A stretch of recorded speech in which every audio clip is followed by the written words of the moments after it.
Welcome back, everyone, to the weekly Armchair Kickoff podcast. We're on a United show today, Devil's Advocate, and this evening I have a stellar panel of guests here this evening to review the Everton game on the weekend and also look ahead to our big FA Cup fixture against West Ham. So to the right of me, I am joined by Marc Beeks from All for United, and right down below me, I'm joined by Phil Brown from Beyond the Pitch, and to the right of Phil, we are joined by Callum McFadden from Football CFP and also from Beyond the Pitch and with Phil as well. So we do have a fantastic group of guests here this evening, and as always, we are talking all things Manchester United here today on the podcast. So like we've a lot to discuss today. We're going to go through the Everton game, talk about the goalkeeping situation. We're going to look ahead to West Ham, also discuss Amad Diallo's emergence with the under-23s, two fantastic performances in a Manchester United shirt. So a lot to discuss here this evening. So first of all, going to kick it off straight away. Looking back at the weekend's game against Everton, 3-3. Not many would have predicted that Manchester United would have we would have drawn that game 3-3. Look, attack and play, fantastic by Manchester United. Took our goals really well. For me, defensively, I think it was just lapses of concentration that cost us the game. And look, it was just one of them times that we discussed off camera, myself, Callum and Marc. We were saying it was very reminiscent of the 4-4 back in 2012. That's what we were feeling like after the game. But I'm just going to come to Marc first with regards to this game, the 3-3. How did you feel, Marc, about the overall game, and what was your overall assessment on Manchester United's performance as a whole?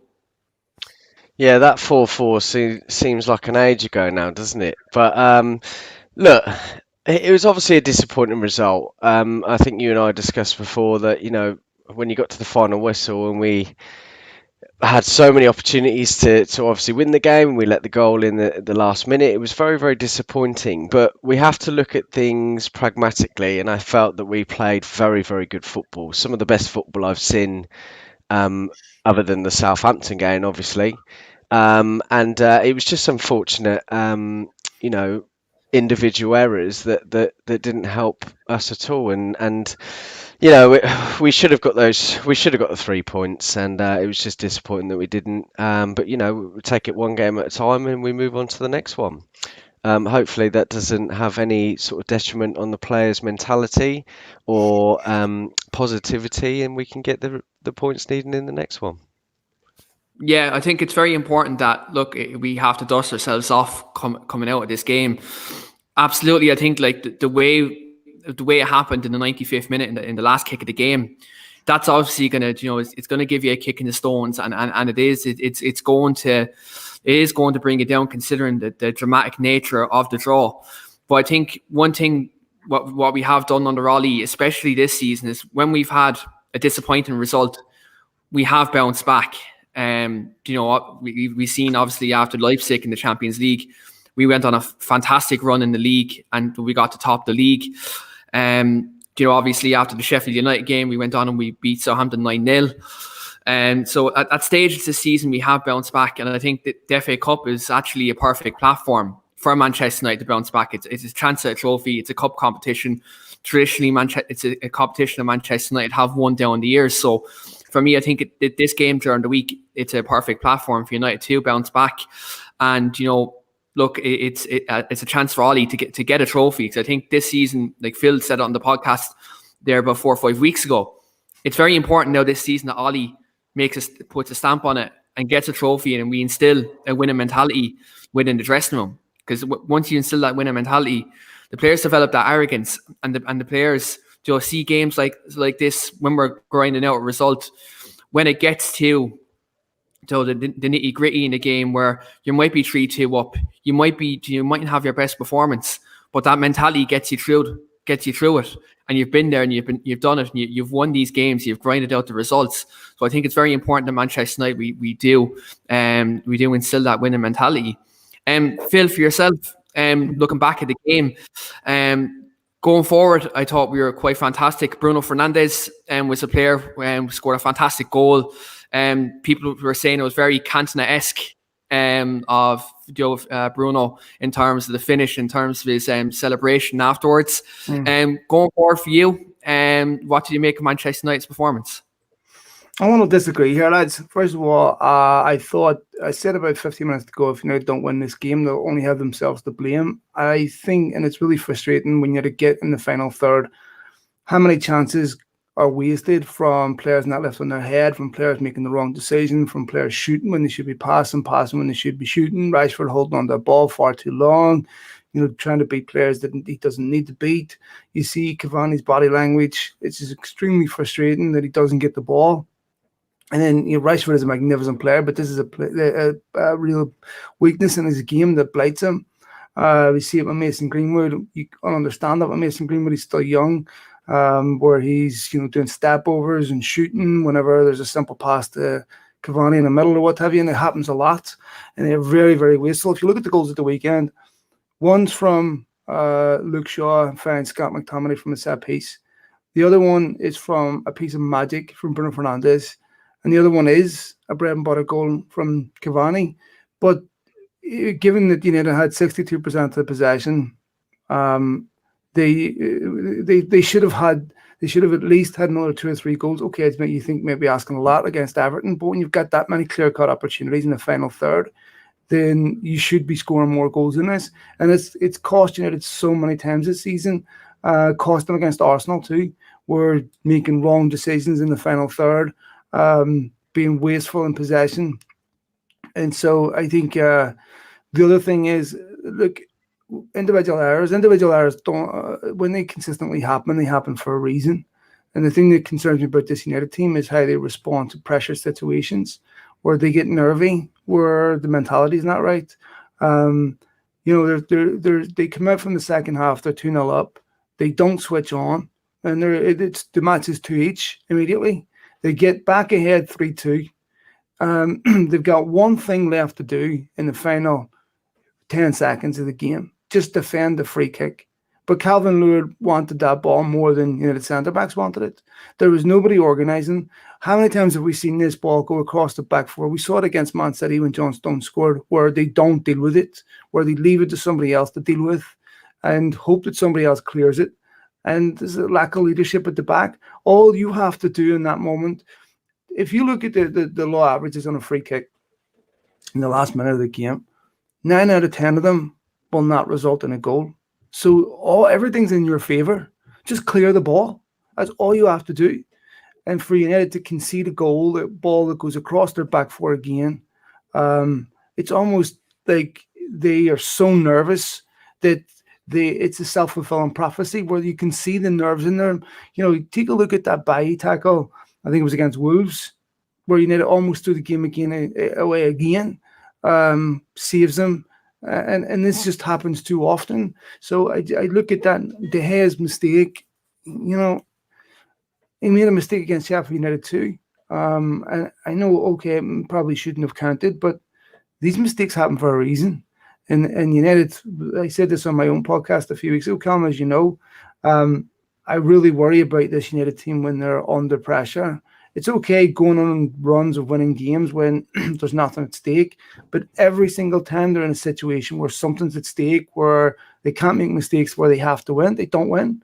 I mean, we're talking about 4 semi-finals. Take a look at even the Champions League. The last 2 games of the group stage, all they've got to do is get a point, and they lose both of them.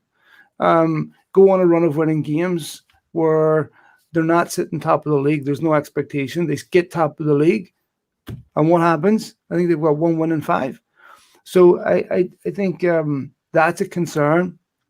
And I think when we look at what players need over the summer, they need a better cutting edge in the final third from players that you take a look at City yesterday against Liverpool and how clinical they were in the final third, and the decision making, and they get Phil Foden 3 on goal, squares the ball, finds his target. Rashford's taking shots, he's picking the wrong pass. I love him. I think he's a great player, but the one thing that's missing in his game, and it's very costly, is his decision making And you still get that chance against Arsenal, comes across the box.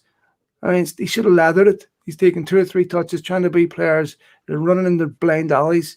At this level, that's costly. So I think that the fact that United drew 3 each at home to Everton, not a great team, not a bad team, not a great team, tells me that this United team mentally isn't ready to win league titles. It isn't ready to respond to pressure, and they're still missing a couple.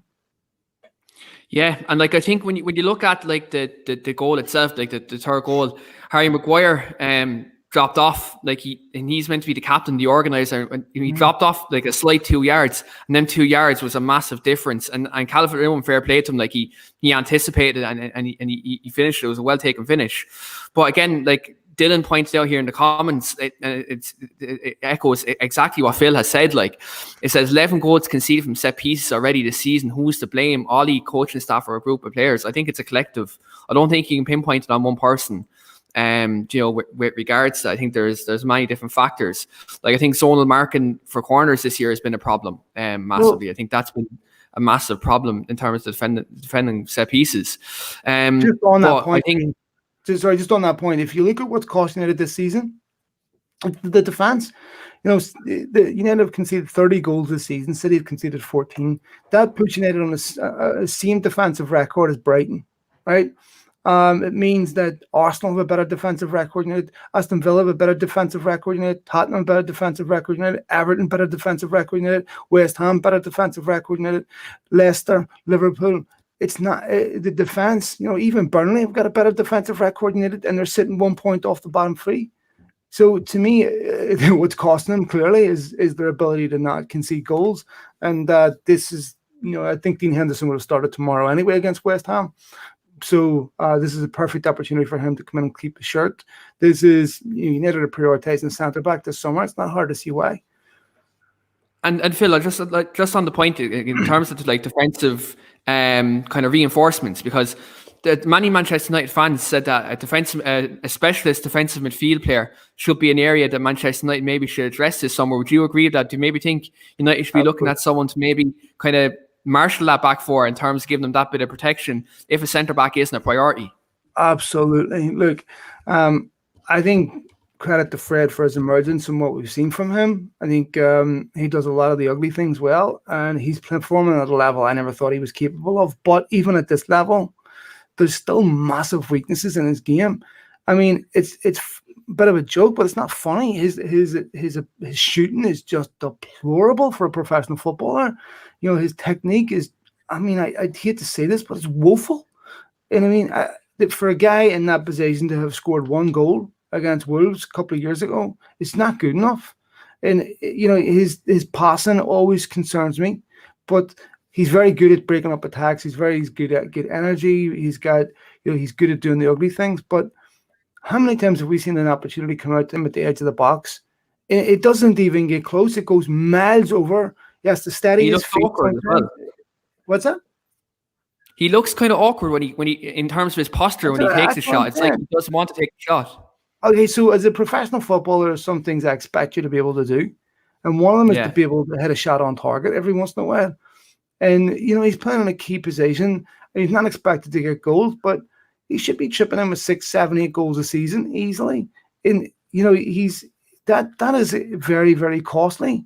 You calculate at the end of the season, and those 6, 7 goals, it maybe worth 6 points to you. Yeah, I just look at that and I think that's where they need to upgrade. What I will say on a positive side is that we're talking about replacing players that in the past were gaping weaknesses where we needed was blatantly obvious. Now we're saying, okay, we need an upgrade on a player that's still good but not good enough. Clearly, that's a position they need to address. They obviously need a centre back. They need a defensive midfielder. That's the spine of the team. And of course, to me, they need someone in the final third, maybe like a Sancho that can add that bit of quality, that can give you 10, 12 goals a season, and can give you that cutting edge that United lack at times. And if, in an ideal world, we also get a right back that puts some pressure on Wan-Bissaka and gives United some options out there. Yeah, I think a right back, like I know Wan-Bissaka in the last kind of couple of games, he's kind of come out of his shell. He's actually played quite well.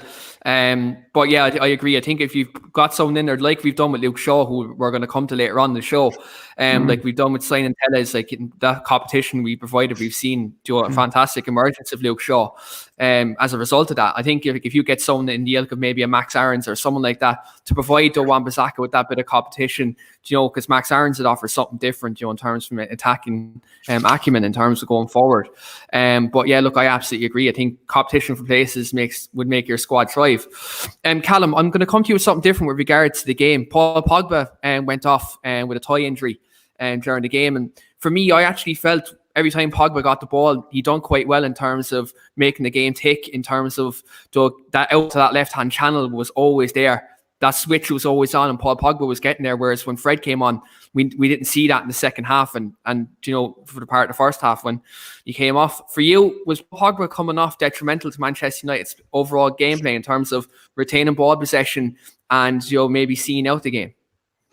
I think it was detrimental to United in terms of having important possession, because if you look at the stats from the game at the weekend, United had 62% possession, so they've almost got 2/3 of the possession in the match, yet they scored 3 and Everton scored 3, so I don't think retaining possession was a real issue for United, but it was about having the cojones, for want of a better phrase, to try and play the killer pass, where Fred, for me, is a player who's always going to take the safe option.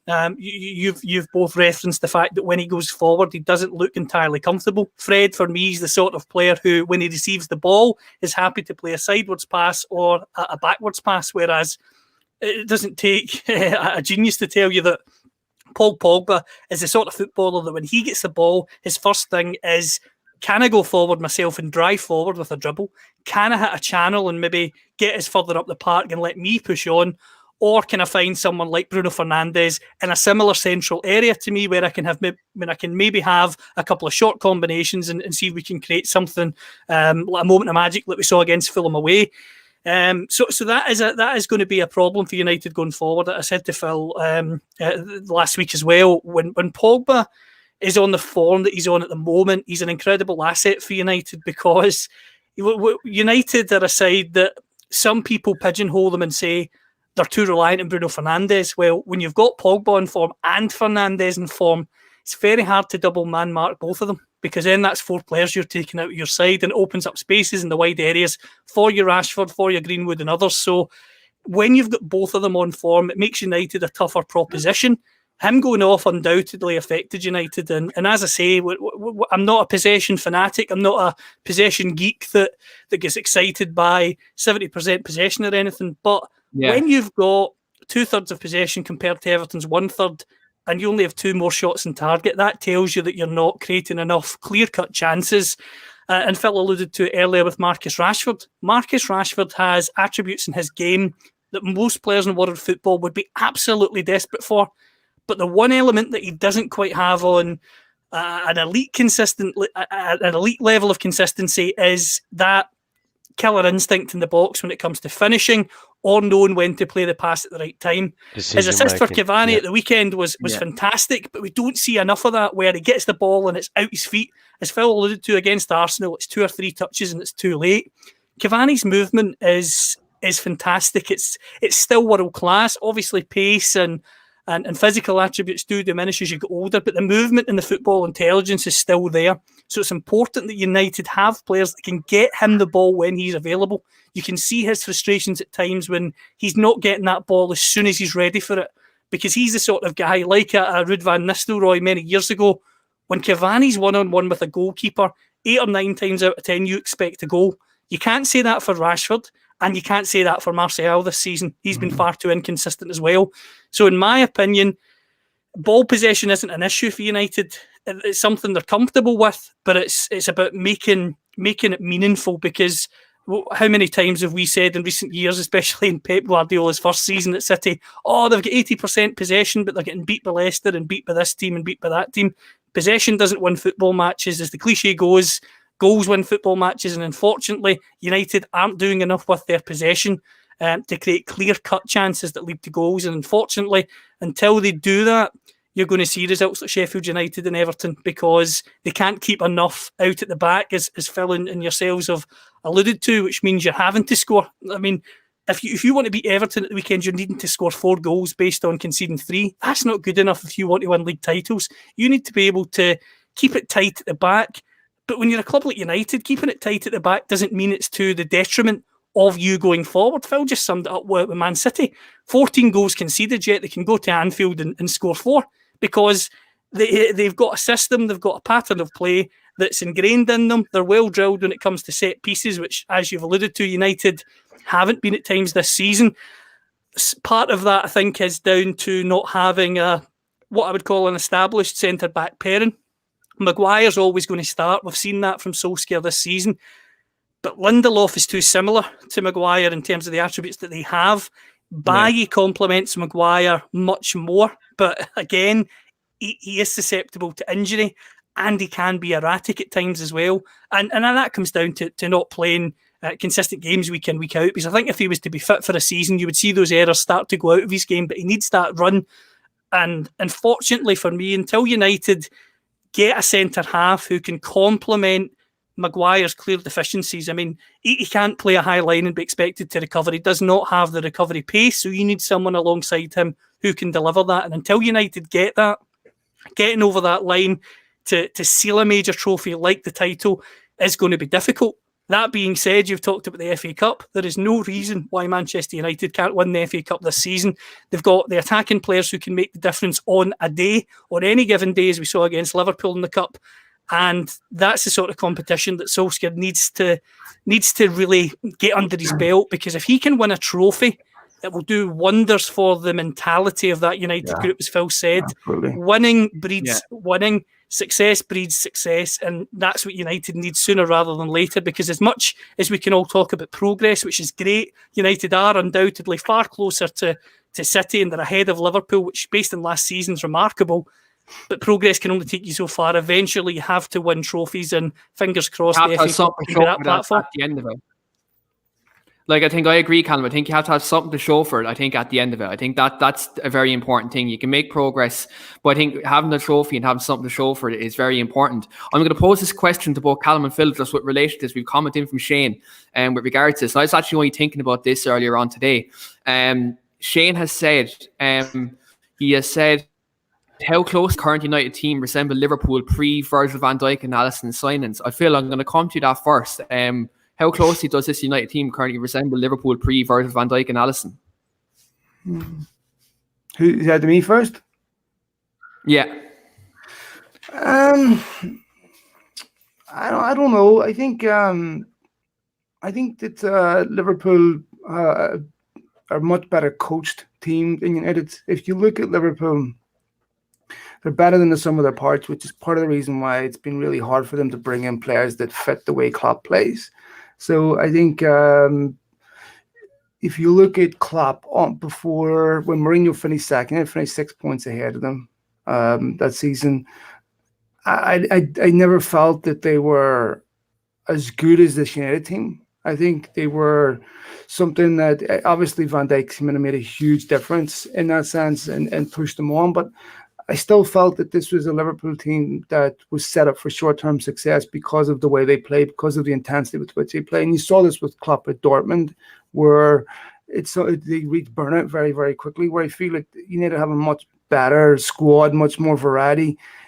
I can understand why people are making the comparison, because you feel like United are possibly one very, very good centre-back away from winning. But guys, look, we talk about winning a trophy. Winning a trophy didn't all of a sudden turn Arsenal into a winning team. It didn't turn Chelsea into a winning team. And take a look at Jurgen Klopp now with the pressure on him. We see a different Jurgen Klopp. There's a lot of things have to be right for a team to win a trophy. Yes, I know it can look like Virgil van Dijk's the missing link, but for any team to win a trophy, you have to have more than a good manager. You have to have the backroom staff right. You have to have the support at the board right. You have to have everything in sync. And so I feel like Liverpool have had that because Liverpool are a football club that in order to be financially successful, they have to get it right on the pitch. United have had the luxury of where they don't have to be successful on the pitch to be successful financially.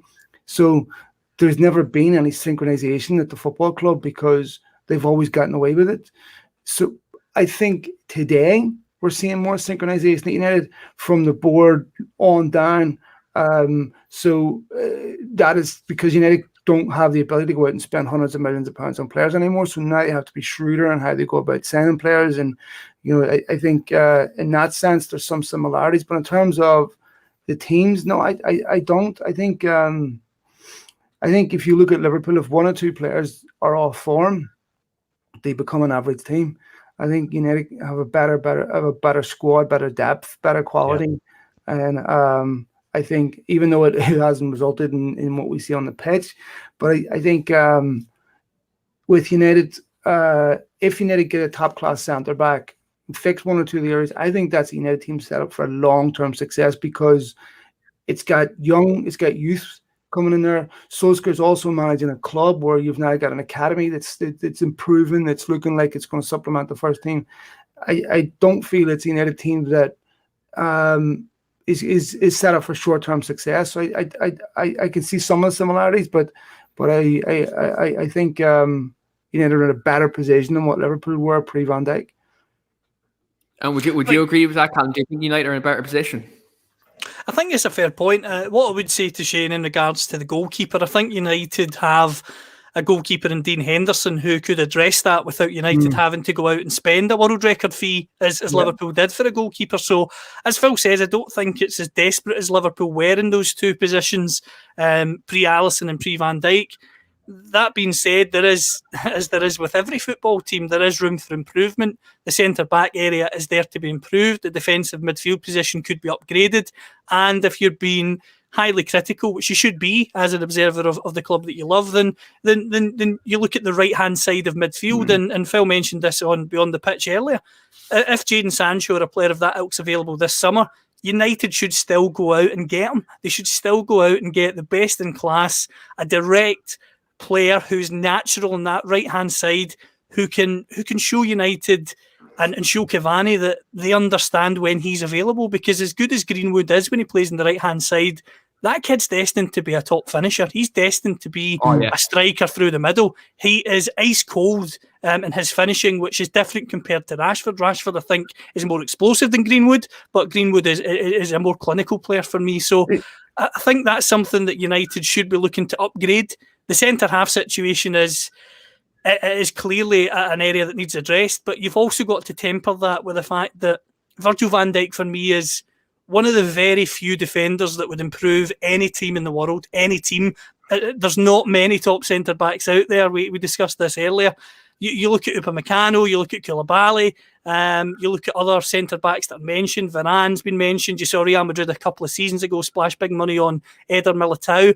There's not a lot of centre-back options out there where you go, he's destined to improve our team straight away. People talk about Romangoli at AC Milan. They talk about Skriniar at Inter Milan.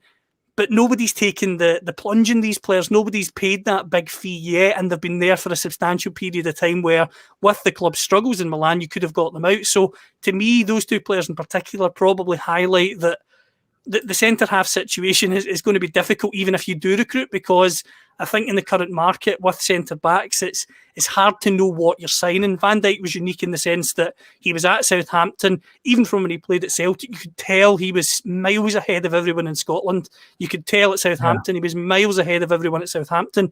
And with Liverpool, arguably he's kind of the same in the sense that when he's not there is a glaring weakness. So, as I say, yes, it's a priority to recruit in key positions, but I would temper it with the fact that there's not many players like a Van Dijk out there who you can say he is the definitive finishing piece off the jigsaw. So it is still going to be difficult. If I could just add something on that, lads, because this is a really important point. When I look at Victor Lindelof, there's two things that stand out for me. And Mourinho has to take a lot of the blame here. As I don't believe for 1 minute Victor Lindelof was Ed Woodward signing. High on earth have United choosing Victor Lindelof ahead of Van Dijk and Ruben Diaz. We're talking about top defenders. There's not many of them out there. City have pulled off a wonder signing in Ruben Diaz. How did you look at Benfica and go, yeah, we'll take Lindelof over Ruben Dias, especially Mourinho, who knows the Portuguese market inside out? And how did they decide to take Victor Lindelof over Virgil van Dijk? Incredible to me. And I said this on our Beyond the Pitch podcast. The one I would keep an eye on for this summer is Raphael Varane. Raphael Varane is 27. He is, to be fair, he's had some injury problems. He's got 20 times for Real Madrid this season, so one of the most consistent performers. And he signed for a UK soccer, a UK agency in soccer base soccer, I think it is.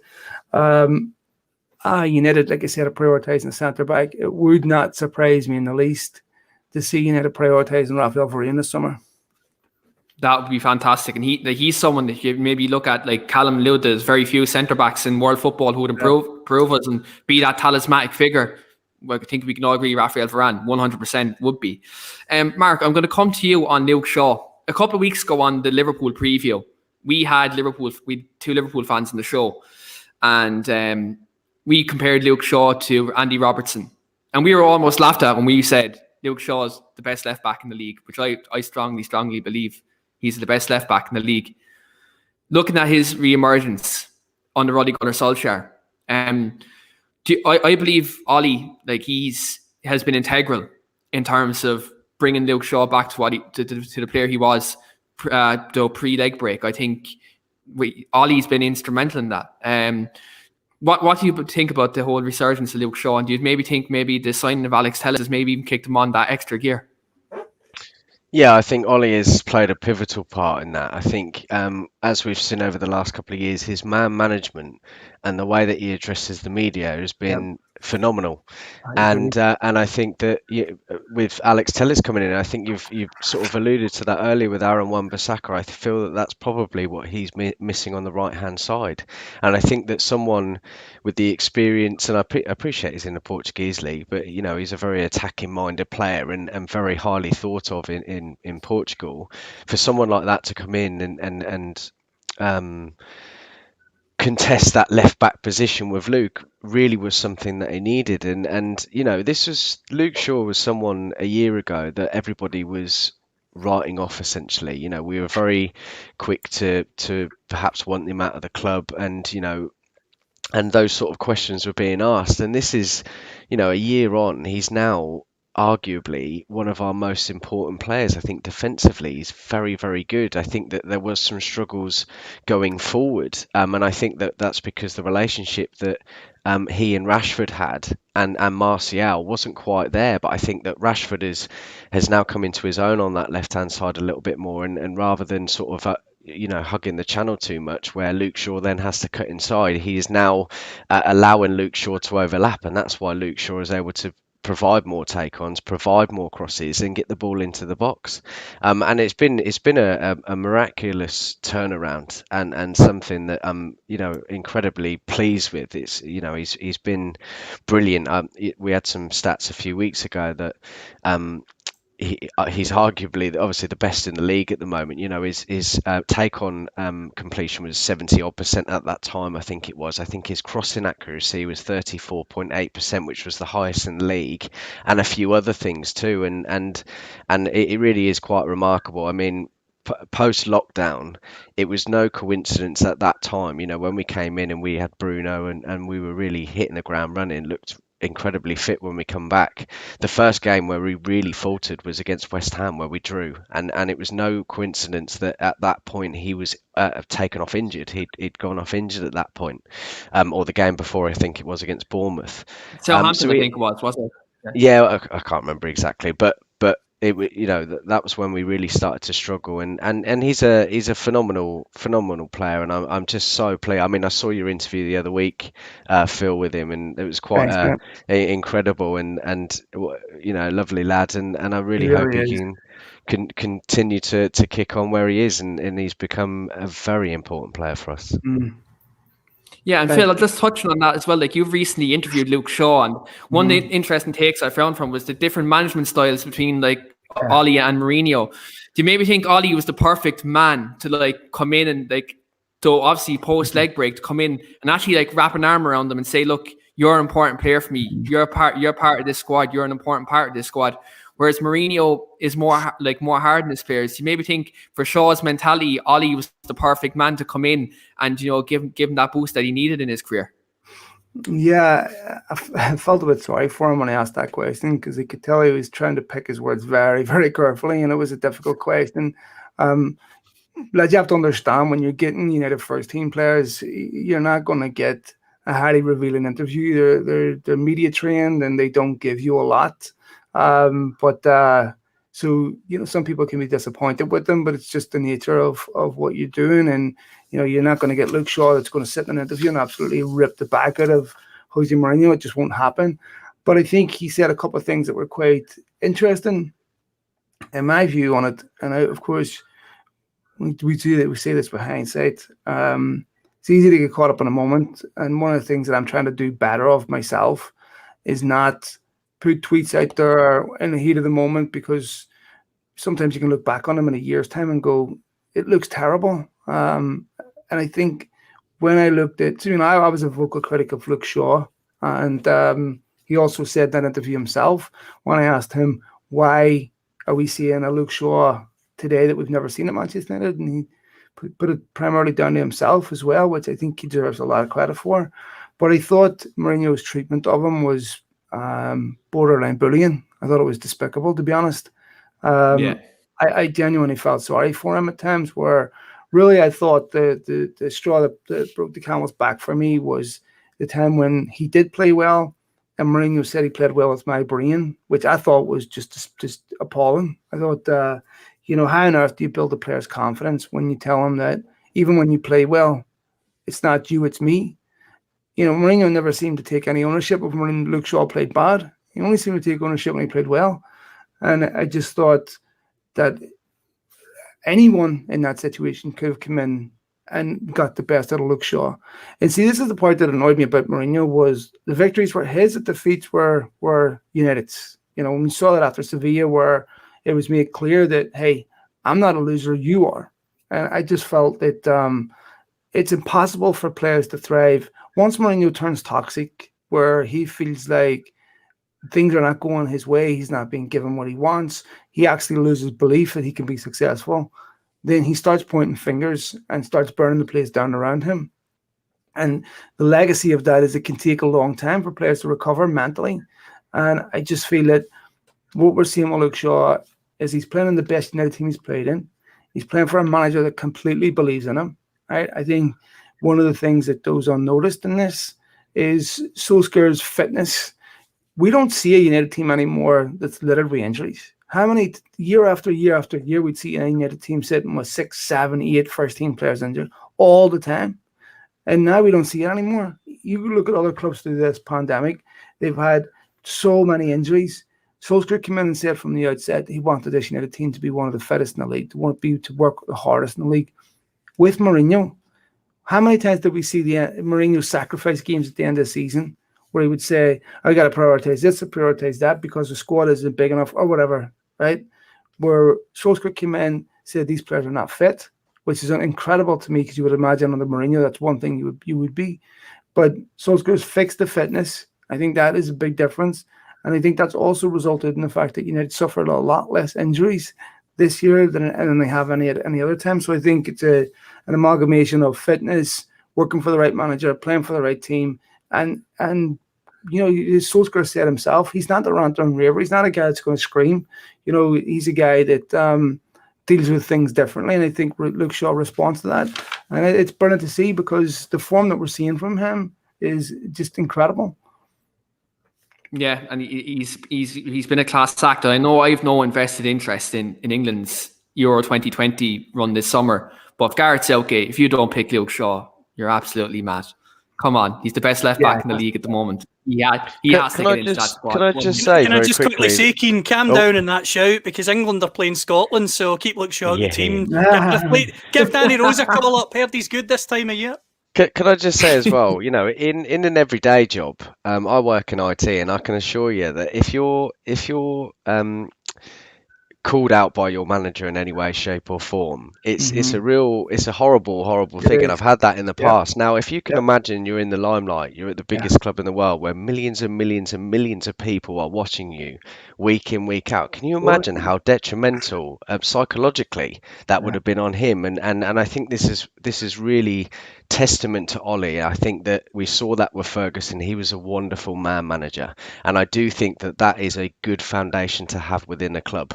You need someone that can man manage the club and the players and bring out the best of them that way. It's a very good starting point. So that's a real testament to Ollie there. And I think even with the Pogba situation, he handled that phenomenally, and you haven't heard Fantastically. any more. And now look at him. For the last 2-3 months, he's been arguably better than Bruno, and you haven't heard any more of that. He's just got on with it and getting on with it, and everyone seems to be ticking along.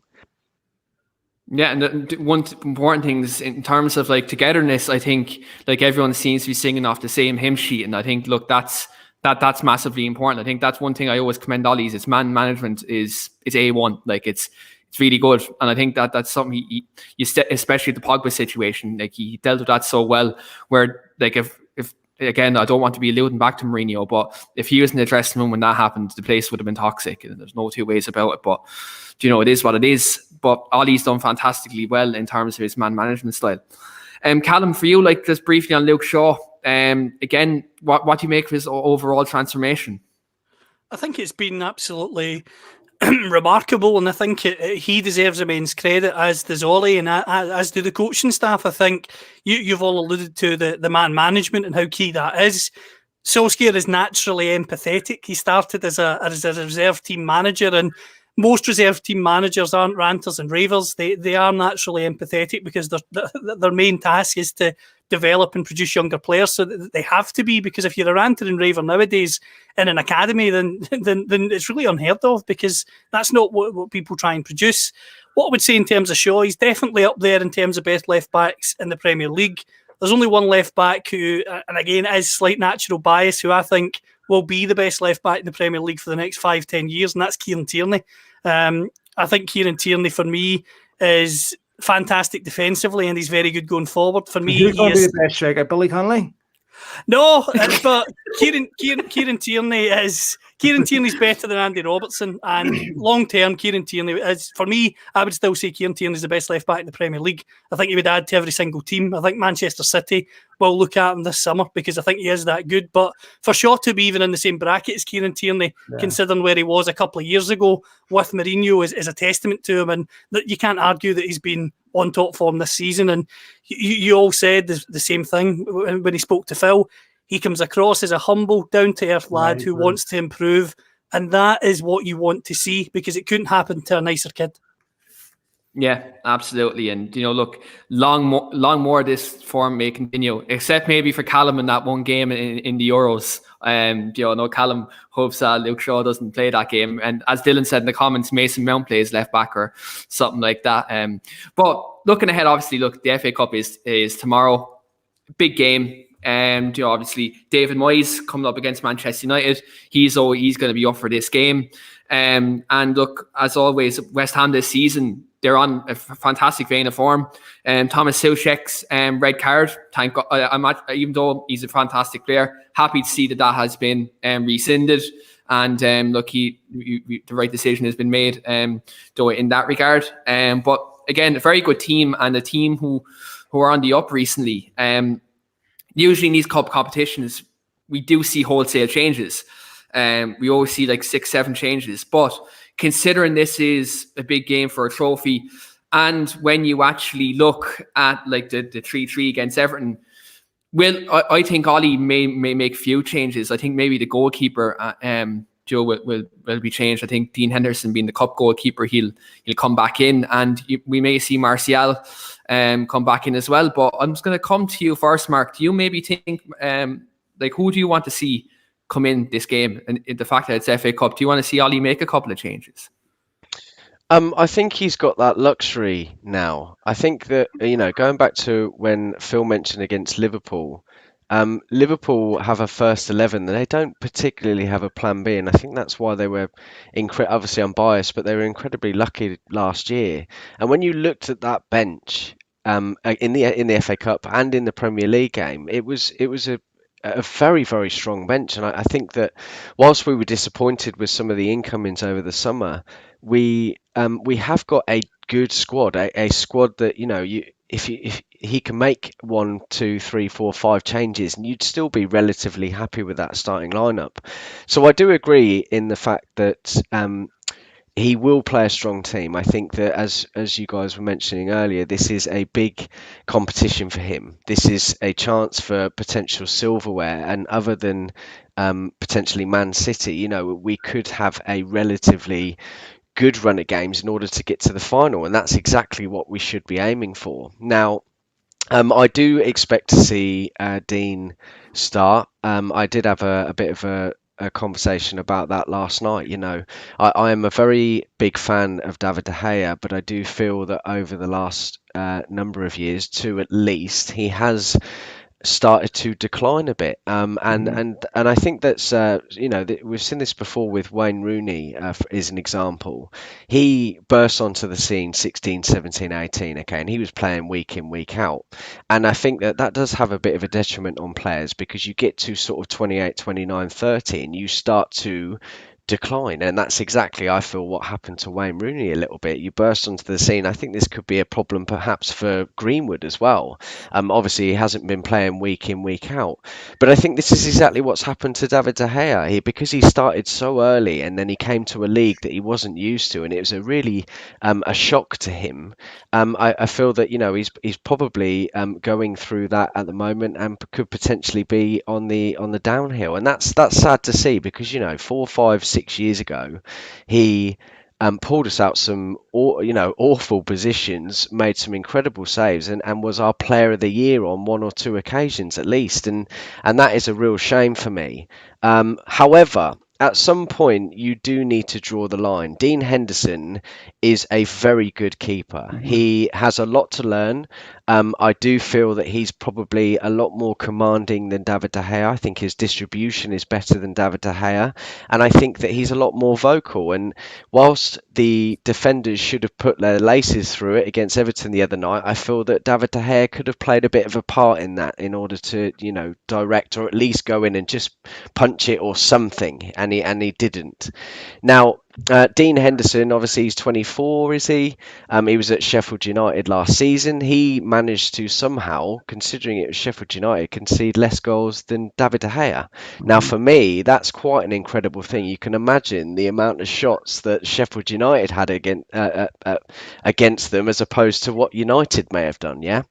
So, but back to your question with regards to changes, I do expect to see a few changes tomorrow night. I think that 9 times out of 10 these days, if you see a certain group of players in one game, you probably won't see them starting in the next. And I think we could probably see someone like Matic tomorrow night.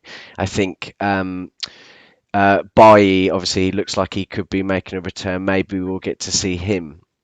But again, this is a real benefit at the moment. I feel that we've got a squad that can be more than capable of playing, all of these games that are coming up in quick succession, and be okay and still strong enough. So yes, I do see some changes tomorrow night. Who knows what he will put out? We always seem to put in a good guess, and it's not quite right. But will he perhaps put in Amad Diallo? Maybe, but it could be an opportunity for him, but we'll have to wait and see. Yeah, I said this on our last podcast, just on Friday night, on our late night one. I was saying, like, if imagine if we're a couple of goals up, and very reminiscent of, I know there's no fans in the stadium, but let's say, like, we were a couple of goals up, and we have that substitution. We have that moment. Amad Diallo makes his debut, and he comes on and he plays fantastically well. I think for me, it'd be very poetic to see that moment. But I think, considering the quality of West Ham, and it could be a very close game, especially if you make changes. So I think Ollie, what he's very good at doing is not throwing players under the bus. I think that's one thing he's very good at doing. He doesn't throw players under the bus in terms of playing them when they're not ready. So look, I think I'd love to see it happen, but I'm unsure. I think we'll see him in the match day squad in the coming weeks. But in terms of tomorrow, I'm not so sure.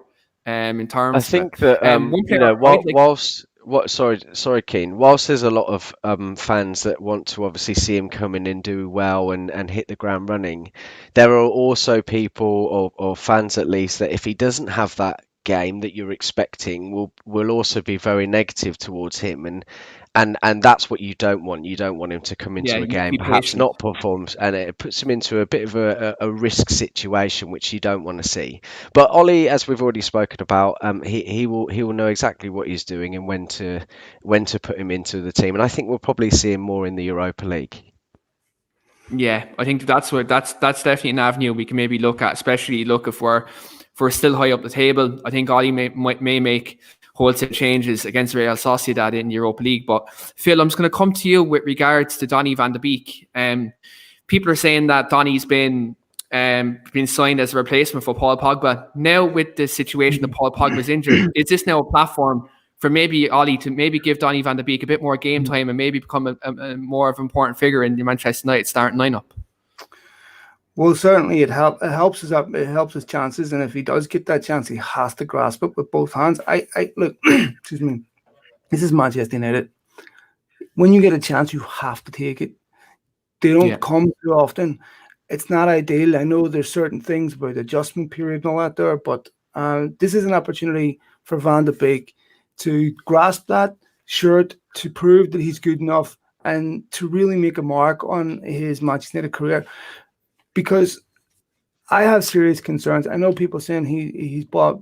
I do believe that United brought him with the intention of him being the long-term successor of Paul Pogba, but I don't believe for 1 minute United expected him to be in the situation that he's in.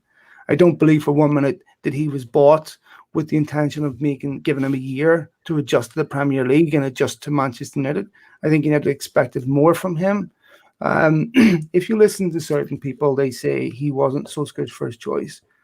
He probably wasn't. I think Jack Grealish was, but Jack Grealish is at a football club where they're very cash rich. He came through the academy there. It's going to be a very, very hard player to get out of that football club unless he demands the move. I still think with Van de Beek, let's even say he doesn't recover form between now and the end of the season, you could still easily sell him for what you got because it could still be easily explainable, and there's enough plausible deniability there for his agent to say, look, it was just one bad move, it's not a bad player, so you could easily still get that money back. But I think for Van de Beek, it's telling to me that at the weekend when Pogba got injured, they brought on Fred. I think he played against Liverpool, so very possibly will play tomorrow against West Ham. If he goes out and plays well in that game, then he's a serious consideration for Solskjaer. And if he can find form, I feel for him because it's really, really hard when you don't play to be thrown into a big game and say, now go play well. Players need rhythm. They need form. It takes time. Yeah. It's very, very hard to do. But he may have to take this opportunity when it comes and say, look, it's not ideal, but this may be, I think we talk about him being a replacement. That doesn't mean he will be the replacement. That doesn't mean that coming in the season, United don't say, look, it hasn't worked.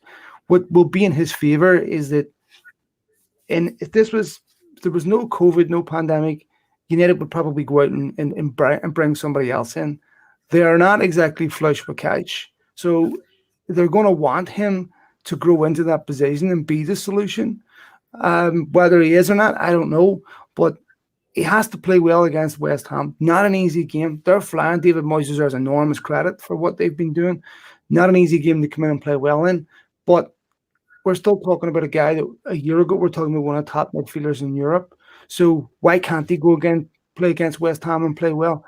It's imperative that players step up, because if he doesn't, I'd be concerned about United once again being solely reliant on Bruno Fernandes for goals, for creativity in midfield. The Paul Pogba that we've seen the last 4 or 5 weeks has been magnificent. And so Van de Beek has to, to be fair, his attitude's been excellent, but he has to see this as an opportunity. Same with Dean Henderson tomorrow. I think, like I said, Dean Henderson would have started, but both of them have to be looking at that and saying, this is an amazing opportunity for me to get a run in this United team. You can't do what Anthony Martial does and come in and say, after 10 minutes, not really. I'll be good next week. You've got to be good now. No, there is no next week. There is no, I'll rely on previous former Dean Henderson and Van de Beek have no previous to rely on. They're proving themselves to Manchester United week in, week out as they play right now. So big opportunity for him, and I think he'll play tomorrow. And I'm sure he knows in the back of his head, if he plays well against West Ham, fair chance he starts against West Brom. Again, another fixture where he would be looking at going, I fancy my chances to maybe get a goal in that game and play well. This is an amazing opportunity for Van de Beek to grow into that position and become a serious player for United. I would love to see it happen. He has the ability to make it happen.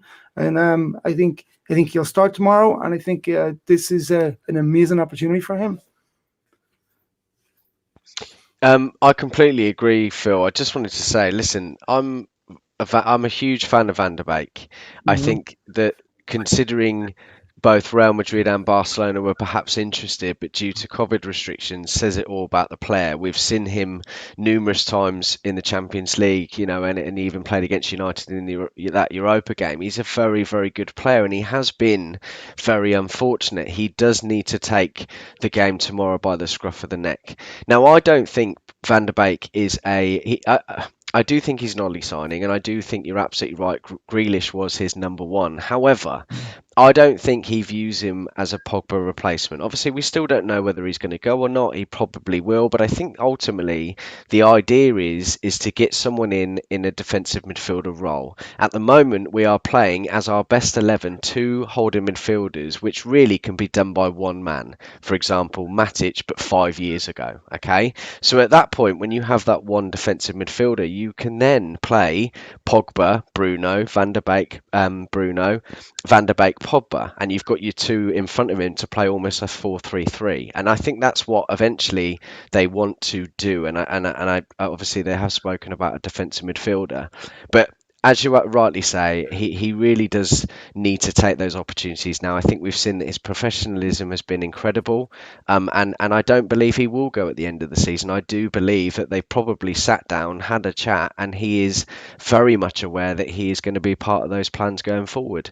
Unfortunately, not every player can come in like Bruno Fernandes and hit the ground running and be as good as he is, okay?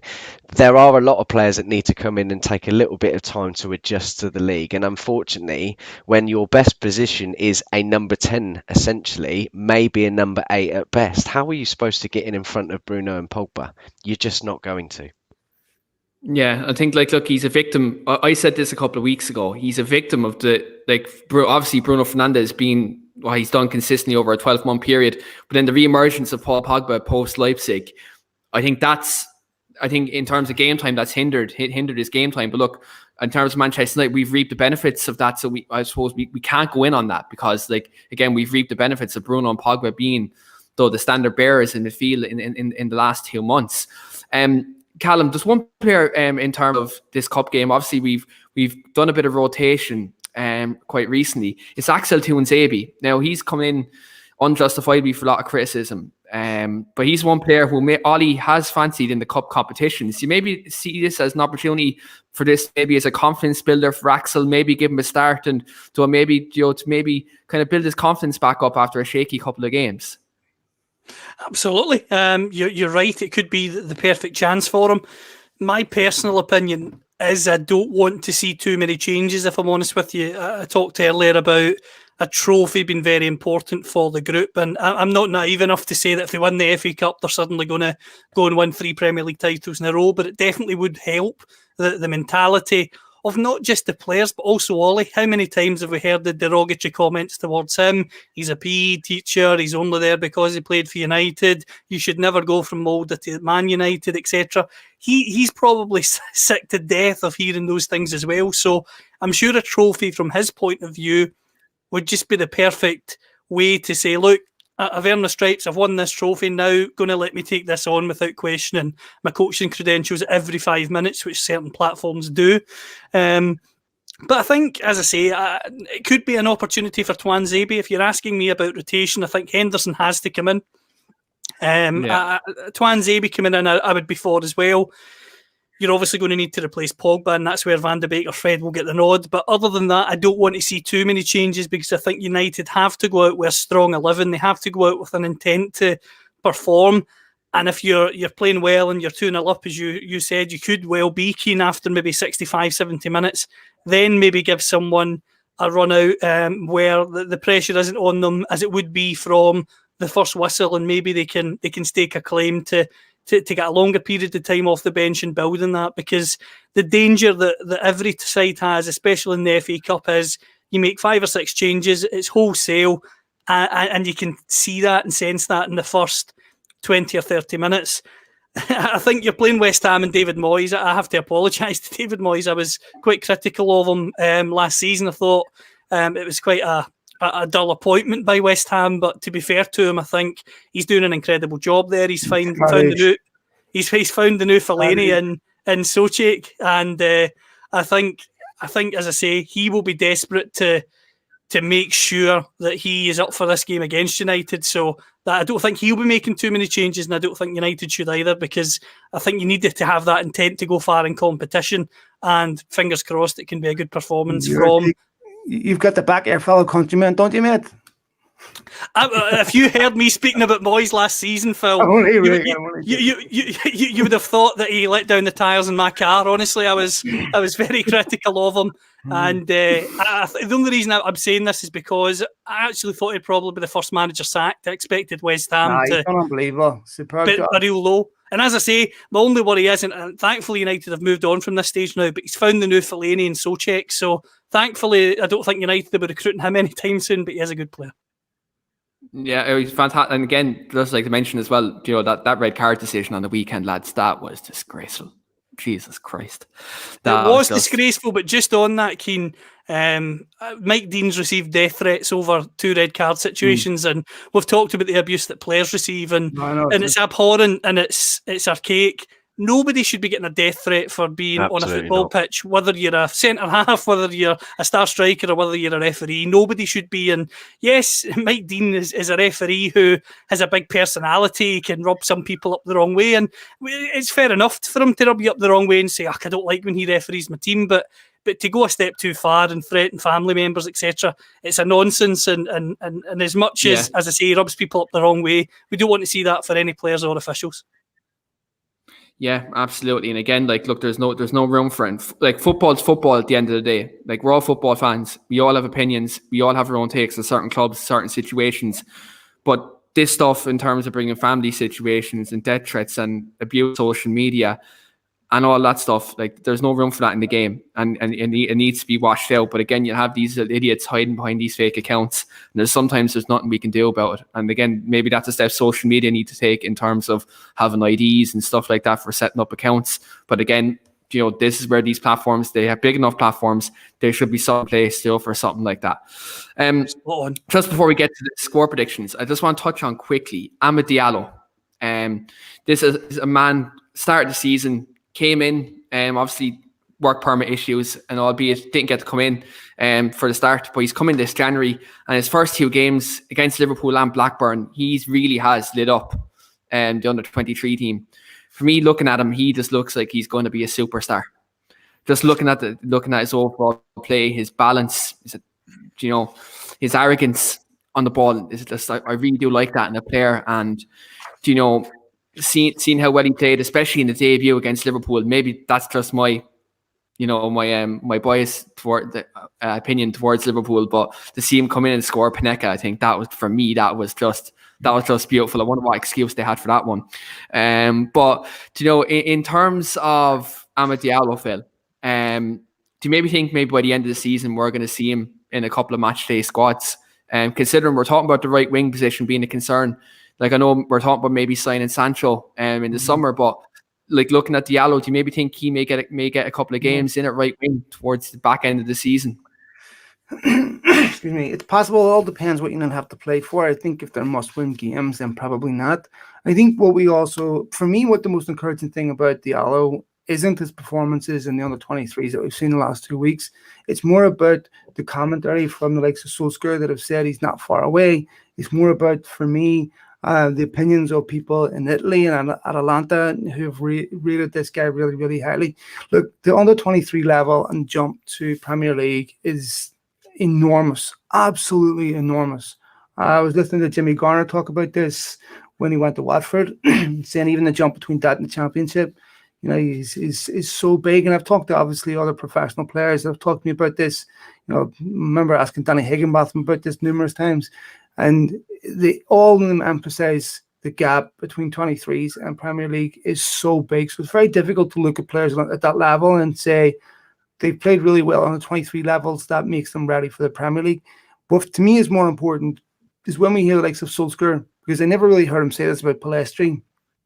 And I have to say, as excited as I was when Pellistri signed, I didn't see anything in him that said to me he was ready for the first team. So it's good that he's got to move, because I think he's still a lot of development to do.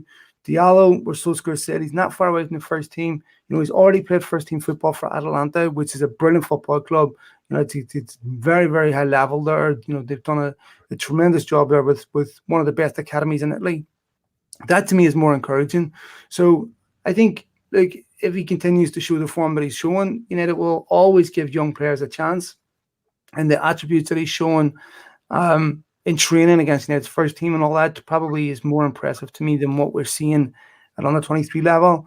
I think if we see a couple of games where maybe he's on the bench, United are a couple of goals up, and give him a chance in those games, fair enough. I just think it's a lot to ask to bring a young kid in at 18 and say, now go in me football games. I think if you bring a young player into a top team where there's quality all around him, where he's not being relied on to win games, where he's being relied to contribute, then you can develop these players. I just think it's a lot to ask to throw him in and have the spotlight put on him and say, now go perform like you've just signed for 80 million. I think he has to be given the opportunity to develop. We all want to see young players come into United and push on, of course, but I just think you have to be realistic. And, one of the things that gets forgotten about is Joe Huggle scored 4 goals in one of the games that we saw Diallo play well in, and almost doesn't get mentioned. So I think it's good to see him playing well. It's encouraging, and he probably will play some games according to Solskjaer. But I think we have to be patient with him.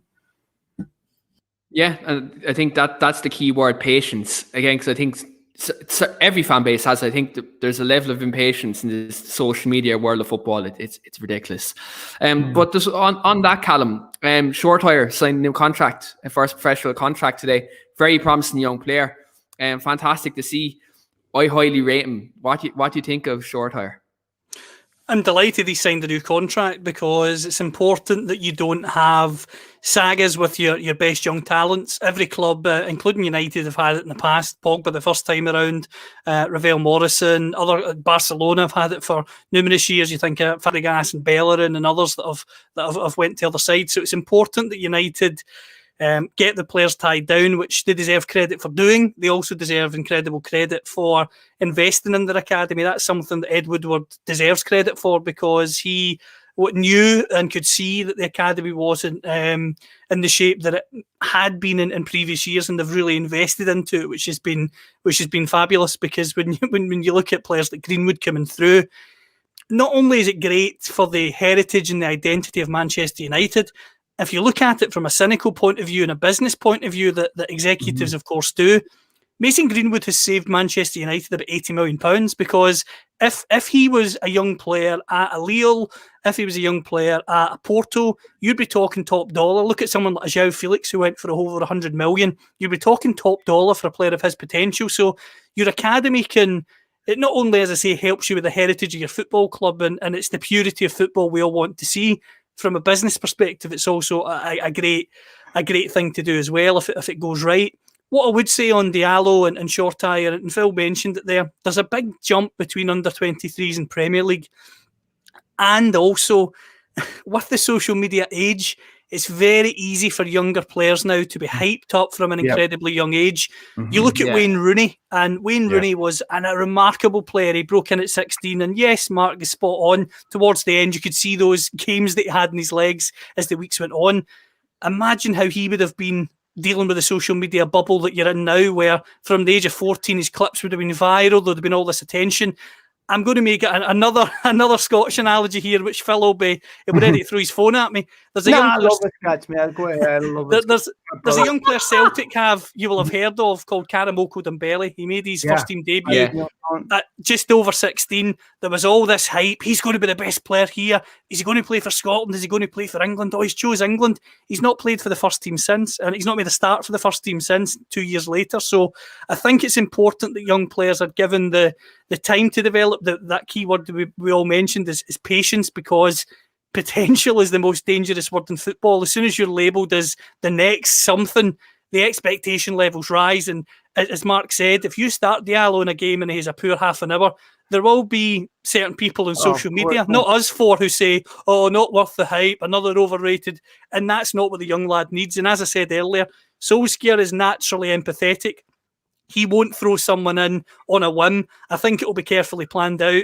And again, Keane, to give you credit for what you said earlier, if you can find a game where you're 2-0 up or things are comfortable and heading in the right direction, that's when you want to breed a young player like that into a game, because they can come in a comfortable environment, a relatively safe environment, and hopefully put down a marker to build upon. But to answer your question, getting guys like Shortire and Diallo signed up to longer term contracts is what it's all about, because as a Manchester United fan, I'm incredibly proud of the heritage of the football club, the fact that an academy player has played in the matchday squad, or at least been on the bench for decades upon decades. And that's something that in the modern day you should be even more proud of than ever, because it's very easy to think football is like FIFA or Football Manager and go out and buy 18 stars. But United believe in their talent, they believe in their academy, and they should be commended for it, because Greenwood shows when they get it right, by God, they get it right. Well, just on that caveat, Callum, because you bring up a good point. Mason Greenwood's already been criticised. Also, people were screaming for Jimmy Garner to be put in the team last season. Jimmy Garner can't get in the Watford team. I know he's gone to Forest now. But just people have to realise, just like you said, it's not a video game. The jump is enormous. It's so for me to see Diallo, I would like to see Diallo loaned out first. I saw tweets the other week. Joe Hugill, phenomenal player, snapped up in September. Looks really, really good. As soon as he had, a number of goals, looks really strong and powerful. People are asking bloody Erling Haaland to come outside, and it's just ridiculous. You're absolutely right. They have to relax a little bit. Take it back, and they will look. These guys at Manchester United do, in a roundabout way at least, know what they're doing, and they will know when to bring him at the right moment. And we just have to take everything with a pinch of salt. If he has a great game, great. If he doesn't, then it's fine. He will move on, and you just keep sticking behind him. 100%, mate. Absolutely. Yeah. Absolutely. And there's one thing I'll say. I don't know, lads, you mightn't agree with me, but I think this United academy, in terms of the players we're bringing through now, I think this is the strongest it's been since 2012. 2011, that's my mistake. 2011. Since that FA Youth Cup winning team, obviously you had the emergence with the Keane brothers, you had Pogba, you had Lingard, Ravel Morrison, Sam Johnstone. That squad, that was a great squad, and a lot of them players went on to play at a very high level. I think we're nearly at that now, in terms of we're seeing a lot of quality. We all have high hopes from nearly the vast majority of the players. And even seeing Brandon Williams in the game against Liverpool, he's someone who broke into the first team last season and was an important part of the first team squad. And I've seen him play at centre half. Do you know what I mean? We play centre half against Liverpool. So the shows look, we have a lot of players who have a lot of quality at a young age. And Nicky Butt, I think, and as another person, who has done tremendously well in terms of helping develop young players, down at that level. So I think that he's someone who deserves a massive shout out with regards to it. But we're just at the end of the show now, guys, and my favourite part of every show is when we get to the end of this part is the score predictions. I love this part of the show because there's always different score predictions, different opinions, and it's always great to see where everyone's head is at, where their confidence is in terms of the game. Marc, coming to you first. How are you feeling about tomorrow? How do you think it's going down? I think Ollie would have had a very serious conversation with the team as a whole, especially probably from a defensive standpoint. And I think based on that, I think they would go out and be fairly solid. I obviously we need to beat West Ham. We need Ollie and his team, as we were talking about mentality and getting to winning ways and potentially getting hands on some sort of silverware. It's very important we get through tomorrow. I would probably say, or at least I'd like to think, that we might beat them 3-1, and that's my prediction for tomorrow. 3-1. Callum, where's your head at? Go- How are we getting on tomorrow? 3-0, Scott McTominay hat-trick. Oh, flower of Scotland. No, I'm joking. In reality, I think... sorry, I couldn't resist. I think United will win. I think they'll win 2-0. I think they will tighten up at the back, and I think it'll be 2-0. I will put my neck on the line and say Bruno Fernandes will score again, but it won't be from the penalty spot. I love it, Callum. I love it. You Bruno love to see it. Fernandes goal. It's always great to see you. You've stolen my thunder with that, Callum. You really have today. Phil, how do you think it's going down? I think United will win it because I think they'll be desperate to respond to the Everton result. It's going to be interesting to see what team Solskjaer picks, because I think he already said that he's going to make changes after the Everton game. I wonder if he will rest Cavani, maybe bring in Martial. Dean Henderson is expected will start. Maybe we see Diallo on the bench. I think you could probably see Nemanja Matic, Scott McTominay in midfield. So I think United will nick it. But you look at also West Ham, Jesse Lingard can't play, so Pablo Fornals will probably play for instead. They'll pick their strongest 11. They've been playing exceptionally well, but I just think United will nick it. Yeah. I'm going to go with 2-1 United. Funnily enough, I'm not going to go Bruno. I think for me, selfishly, I want to see him get rested because the league is bread and butter. I think we still have enough in Donny that he can do a job at number 10 tomorrow. But I'm going to go with my man Marcus Rashford to redeem himself, get on the score sheet tomorrow. And also, again, the man who has ice in his veins, Mason Greenwood, to score the winner for us tomorrow. Manchester United win 2-1. That I hope that happens. But again, look, I will not be upset at all if Callum's prediction comes true and we get a Bruno Fernandes goal, because, as I say, that man, he's my favorite. He's my favorite Manchester United player since Rooney and Ronaldo. Like, he exudes class. And then just to see how he scored that goal on the weekend and the celebration, kind of lack of celebration, was just stood there as if it was nothing. Like, he scored one of the goals of the season. For me, it just shows the level he's at, and I'm just grateful that we have him at our club at this moment in time. But I'd really do like to thank the lads for coming on tonight. Thank Marc, thank Phil, and thank Callum. Do check them all out on all their channels. Marc on All for United, Phil and Callum on Beyond the Pitch, and also Callum on Football CFB. All do class work, especially all related to Manchester United. Do check them out. And this Wednesday, coming up on the podcast, we are joined by Stephanie Roach, Ireland International, where thanks, Phil. And they're coming on to our all women's podcast, Three Devils and a Gooner, where they will be talking to Stephanie about her football career, breaking into the international scene as well, and also they will be talking about the all important Premier League title race as well. So do tune in for that. That promises to be a fantastic show. And as always, do like the video and do subscribe to the channel. A lot more content coming this week as well. So look. Thanks again to the lads for coming on tonight, and look, we'll be back again on Wednesday night. Thanks for viewing. Pleasure. Take care. Cheers, lads. Bye.